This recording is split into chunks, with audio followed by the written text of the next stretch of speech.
Hello అండి. ఈరోజు నేను తోటకూర కూర చేయబోతున్నాను. చాలా టేస్టీగా ఉంటుంది. ప్రతి ఒక్కరు పిల్లలు తినకపోతే ఈ విధంగా రెడీ చేసుకొని మీ పిల్లలకు పెట్టండి. చాలా టేస్టీగా ఉంటుందండి కర్రీ. అలాగే ముందుగా మనం ప్యాన్ పెట్టుకొని ప్యాన్ వేడెక్కిన తర్వాత ఆయిల్ వేసుకుందామండి.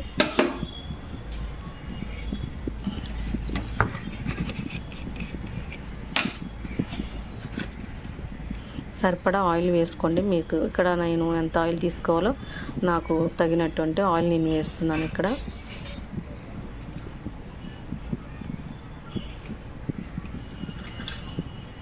అలాగే తోటకూర శుభ్రం క్లీన్ చేసుకొని మనం పక్కన పెట్టుకోవాలండి.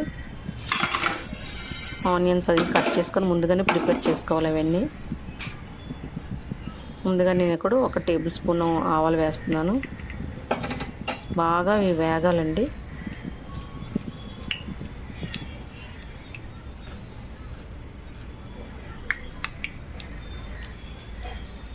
శనగపప్పు కూడా 1 టేబుల్ స్పూన్ వేస్తున్నానండి.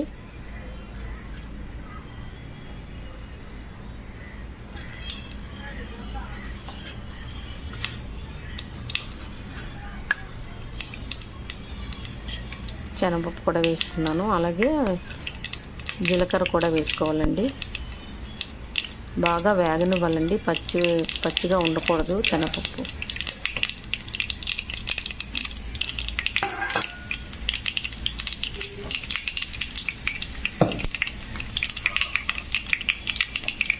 ఈ ఆవాలు, జీలకర్ర, శనగపప్పు బాగా వేగాలండి. వేగిన దాంట్లో మనం వెల్లుల్లిపాయలు కట్ చేసుకొని ఉంచుకున్నాం కదా, వెల్లుల్లిపాయలు, కొంచెం కరివేపాకు అవి కూడా కట్ చేసుకొని మొత్తంగా ఇవి కూడా వేపాలండి.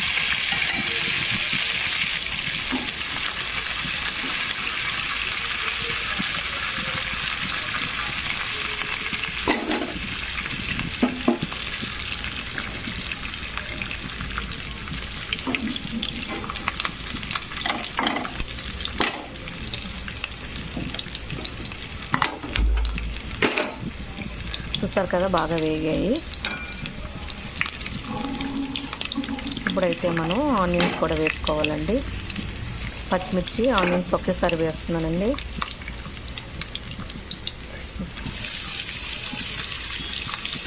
ఇక్కడ నేను పచ్చిమిర్చి అయితే నేను 4 తీసుకున్నానండి. చిన్న చిన్న ముక్కలు కట్ చేసుకున్నాను. ఆనియన్స్ అయితే నేను చిన్న సైజు 3 తీసుకున్నాను. పెద్దవి అయితే 2 సరిపోతాయండి. ఇవి మనం ముక్కలు మంచి చిన్న సైజుగా కట్ చేసుకోవాలి. ఉల్లిపాయలు కూడా బాగా వేగనివ్వాలండి. ఇలా అయితే సరిపోతుందండి. ఇప్పుడు నేను 1 హాఫ్ టీ స్పూన్ పసుపు వేస్తాను. ఇది కూడా కొంచెం నూనె మధ్యలో వేస్తే కొంచెం బాగా వేగుతుందండి పసుపు. అలా మధ్యలోనే మనం కొద్దిగా సైడ్ చేసి ఆనియన్స్ మనం ఈ పసుపుని వేపాలి.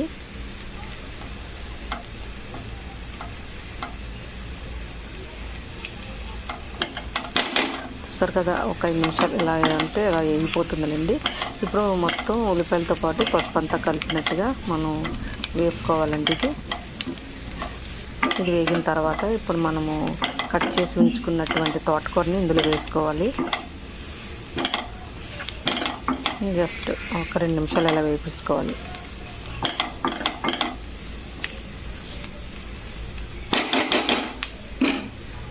ఇప్పుడు తోటకూర వేసుకోవాలండి. అది కూడా తోటకూర కూడా మెత్తగా కట్ చేసుకోవాలన్నమాట. పెద్ద పెద్ద ముక్కలుగా కాకుండా చిన్న ముక్కల్లా కోసుకుంటే మనకి బాగా వేగుతుంది అన్నమాట.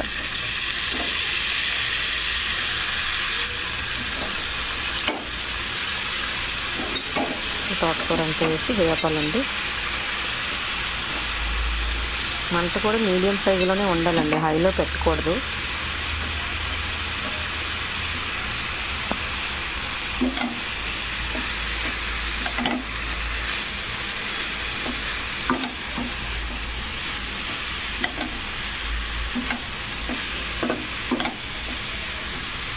బాగా అటు ఇటు బాగా కలుపుకొని నీరు ఇంకేలాగా ఇప్పుడు మొత్తం సిమ్లో పెట్టుకుంటే నీరంతా ఆకులో నుంచి నీరు వచ్చేస్తుందండి.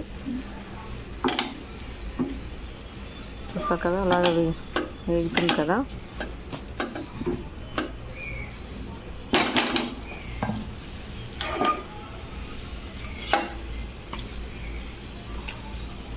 ఇప్పుడు మీరు సాల్ట్ అయితే సాల్ట్, కల్లుప్పు అయితే కల్లుప్పు వేసుకోవచ్చండి. నేను ఇక్కడ 1/2 టీ స్పూన్ వేస్తున్నాను. ఇంకా కొద్ది పడితే వేసుకోవచ్చు. అది మీరు తీసుకున్న తోటకూరని బట్టి, అంటే ఎక్కువ తక్కువ ఉంటుంది కదా. కూర ఎక్కువైతే కొద్దిగా ఎక్కువ పడుతుంది, అదే తక్కువైతే కొంచెం మనం తక్కువ వేసుకోవాలన్నమాట. దాన్ని అడ్జస్ట్ చేసుకోవాలి.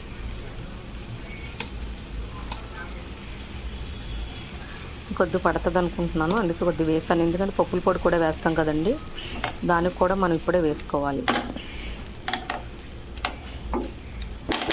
అలాగే మనం మూత పెట్టి కొద్దిగా మన సిమ్లో పెట్టి మనం ఆవిరి మీద ఈ కూరని కొంచెం 5 నిమిషాలు వేగనిద్దామండి. ఇలాగా వేగింది కదా. వేగిన తర్వాత చూసారా మొత్తం అంతా వాటర్ అంతా ఇంకిపోయింది. ఇప్పుడు దీంట్లోకి మనం కారం వేసుకుందామండి.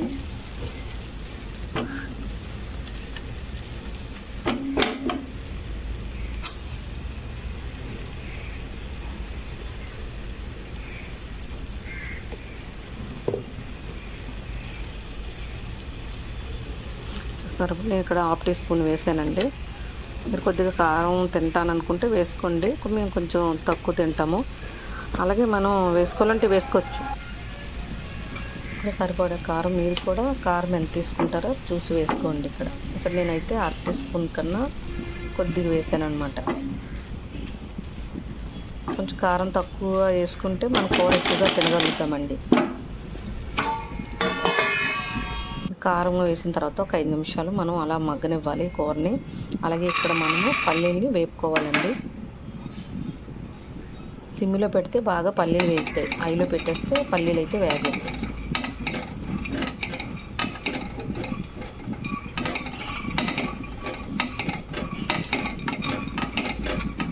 ఇక్కడ నేను 3 టేబుల్ స్పూన్ పల్లీలు తీసుకున్నానండి.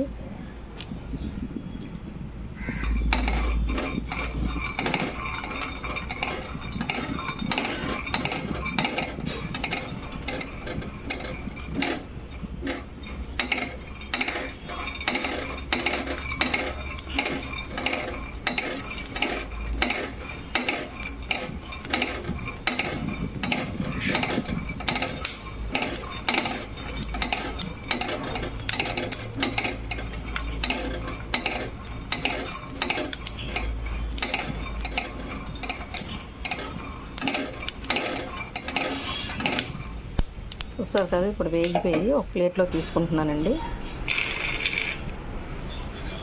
ఇవి బాగా చల్లారాలన్నమాట. అలాగే ఇక్కడ నువ్వులు కూడా వేసుకుంటున్నాను. ఇక్కడ ఒక 4 టేబుల్ స్పూన్ నువ్వులు వేస్తున్నానండి. నువ్వులు అయితే బేగా వేగిపోతాయండి, ఎందుకంటే ఆల్రెడీ మన వేడిగా ఉంది కదా, వెంటనే మాడిపోతాయి చూసుకోకపోతే. మీరు అక్కడే ఉండి కలుపుకుంటూ వేపుకోవాలి. ఎలా అంటే అలా వేగిపోయండి. ఇవి కూడా నేను ఒక ప్లేట్లో తీసుకొని చల్లారనిస్తానండి.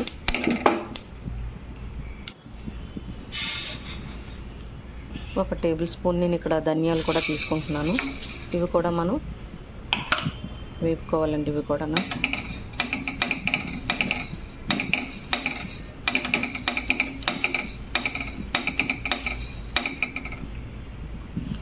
ఒక ప్లేట్లో తీసుకొని చల్లారనివ్వాలండి.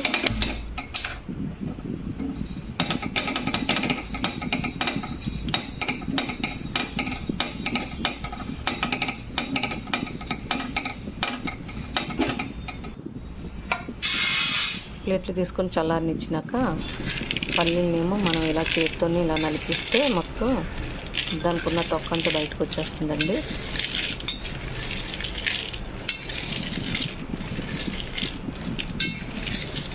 మనం ఇలా నొక్కేస్తే మొత్తం అలా వచ్చేస్తుంది, తొక్కంతా వచ్చేస్తుందండి.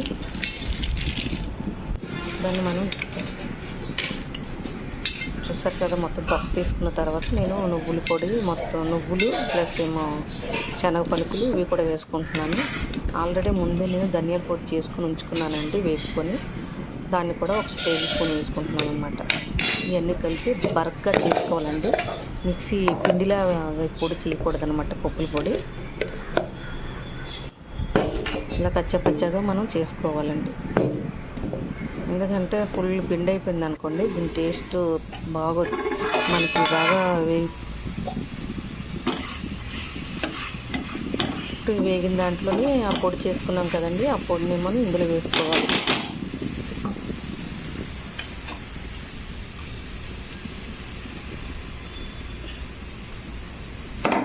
చూసారు కదా, పొడి అంతా ఇందులో వేసాను. వేసిన తర్వాత ఒక 5 నిమిషాలు బాగా ఈ తోటకూరలోని ఆ పొడి అంతా కలిసిపోవాలండి. కలిసిపోయినాక మూత పెట్టించు, చాలా టేస్టీగా ఉంటుందండి. మీరు కూడా మీ ఇంట్లో ఒకసారి ట్రై చేయండి. కూరని ఎలా వచ్చిందో కామెంట్ చేయండి. చాలా బాగుంటుందండి. ఉత్తి నూరుతో కూడా తినేయచ్చు, చపాతీలోకి అయితే కూడా ఈ కర్రీ చాలా బాగుంటుంది. ఈ పొడి వేసిన తర్వాత 5 మినిట్స్ మనం మూత పెట్టి బాగా వేగనివ్వాలండి. వేగిన తర్వాత మనం స్టవ్ కట్టేసుకొని మనం అన్నంలోని కలుపుకొని తింటే చాలా టేస్టీగా ఉంటుందండి. ఎవరైనా సరే ఈ విధంగా చేసుకుంటే తోటకూర ఎప్పుడు కూడా మానేసుకోవటమేనండి. అంటే ఎవరైనా ఈజీగా తినగలుగుతారండి. అంతేనండి ఈ వీడియో. చూస్తారు కదా, ట్రై చేయండి కర్రీని ఎలా చేస్తానో. మీరు కూడా ట్రై చేయండి. ఎలా వచ్చిందో నాకు కామెంట్ లైక్ చేయండి. అంతేనండి, బాయ్ బాయ్ అండి.